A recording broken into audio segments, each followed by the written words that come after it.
Hello, everyone, and welcome to the Boring AFC. Disclaimer, I'm using StreamYard for the first time today, so I have no idea how this is going to go. So let's just work this out together.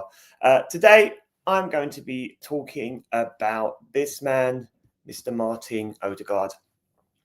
Before I do, just a reminder, please, I'm trying to get to 250 subscribers so that I can stream live and interact with you guys. So I would be really grateful if you could do that, please. I just want to caveat all of this by saying, I know that Martin Odegaard has received a lot of criticism over the last, 10 months or so, in that he hasn't been performing at the level that Arsenal fans really want him to be doing, like he did in 23-24 when he got 8 goals and 10 assists. And I completely appreciate off the bat that we are missing that version of Martin Odegaard. However, for me personally, I'm really excited for him to be coming back, and I'm hopeful that when he does, he will help us get over the line and finally win some silverware. Before I talk about Martin Odegaard and his importance on the field, I just want to talk very quickly about how important Martin Odegaard is to the team and Arsenal Football Club overall. For those of you that have been following, he's got a new documentary that's just coming out, Martin Odegaard, Modern Captain.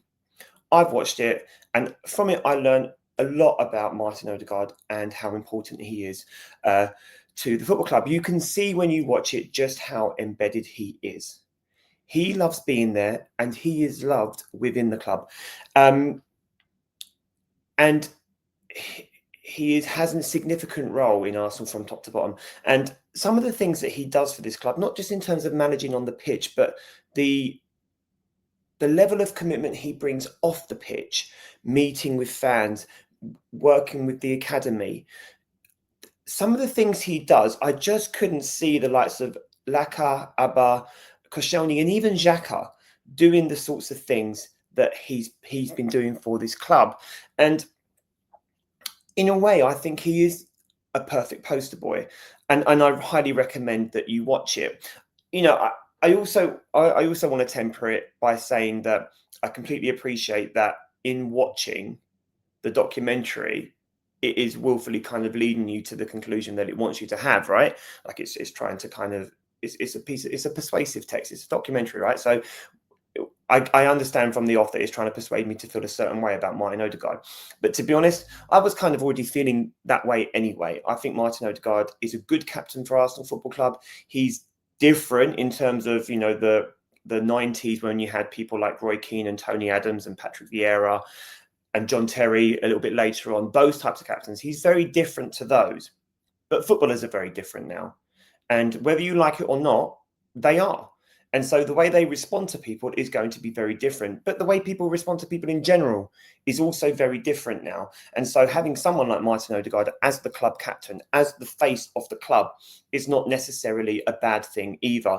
And the documentary does take you on this awesome journey. It takes you on this journey of this 50-year-old Norwegian footballer signed by Real Madrid. And it takes you through that story of his apparent failure at Real Madrid, his loan spell where he meets up with Marino and Zubamendi, his loan spell at Arsenal, where it was very clear that Arsenal had long-term plans for him, and how by the time that the offer came round, he was ready to come to Arsenal. He was ready to be part of the team. He was ready to be the club captain. And, with Odegaard as captain, you can say that we might have failed in what we've tried to achieve thus far, but I don't think you can call him a fraud. I don't look at Odegaard and think he is not someone that people are getting behind, because it is quite clear. Even with the unanimous vote that Arteta talked about at the beginning of the season, it is quite clear that the players look to Odegaard as the captain and the leader of Arsenal Football Club. So why do we miss Odegaard on the pitch? Well, Odegaard is pretty much our most press-resistant player.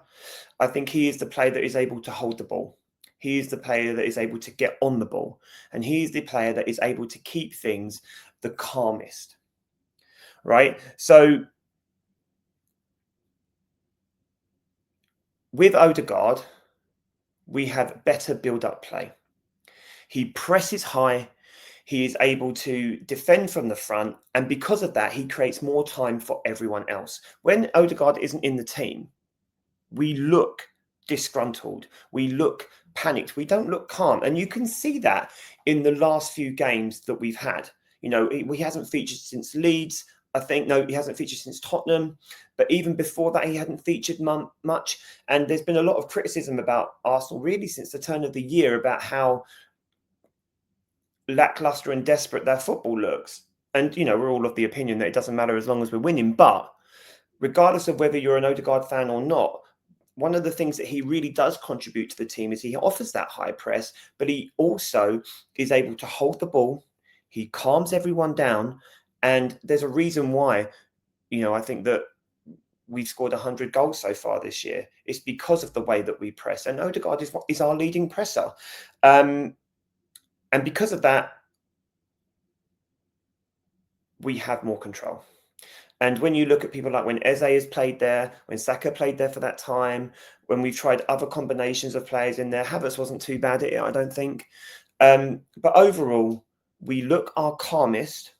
Rice and Zubimendi look less stressed when Odegaard is on the pitch. Like I said, his numbers aren't that of the 23-24 season. They're not. And we would love to have those numbers again from him. However, his role within the team has changed as well. He's had to become so much more responsible. And one of the criticisms I think of Odegaard was when he was dropping too low and people felt like he was coming back too much and rather than pushing forward. Actually, there is, you know, the potential for a deep line playmaker there. You know, someone who can drop back and play the ball forward, as well as someone who can press. Odegaard is very versatile, and let's not forget that he does play those great through balls, and he does offer a clinical finish as well. Have we seen enough of that this season? No. Has he adapted to playing with Victor Gyökeres enough this season? Absolutely not. You know, we can all talk about Victor Gyökeres's when Gyökeres joined the club and he got the letter from Odegaard and, you know, he said that anything I can do for you. And Gyökeres said, pass me the ball. And he hasn't done that enough. And that is a criticism, and I think it's a fair one. However, when Odegaard comes back, and hopefully he will be back soon, if not for Bayern Leverkusen, maybe Everton, and if not, hopefully he makes the bench for the Carabao Cup final, because I think we're going to need him. If we are going to be successful, we need Odegaard in the team or about the team. However, I do absolutely appreciate that this is quite a controversial opinion. I know that some people are of the opinion that we should be parting ways with Odegaard at the end of the season. That's not me. I don't feel that way, and I feel like we should be keeping Odegaard for as long as possible. But I would love for you to hit me up in the comments and share your views on this. Should we be excited about an Odegaard return, or is he someone that we should be looking not to use as much between now and the end of the season because Eze offers different qualities, or maybe Havertz in that role, maybe Dalman, who is a wonderful ball carrier of the ball. You know, what are your thoughts on this? Should we stay excited about Mr. Martin Odegaard, or should we be looking to move on and take Arsenal Football Club in a new direction? As always, please like and subscribe. I'm trying to get to 50 subscribers so that I can stream live and interact with you guys. If not that, please follow me on X. It's @boring AFC. And again, it would be lovely to build a community or interact with people on there. So until next time, Martin Odegaard, yay or nay, hit me up, and I'll see you next time. Up the Gunners!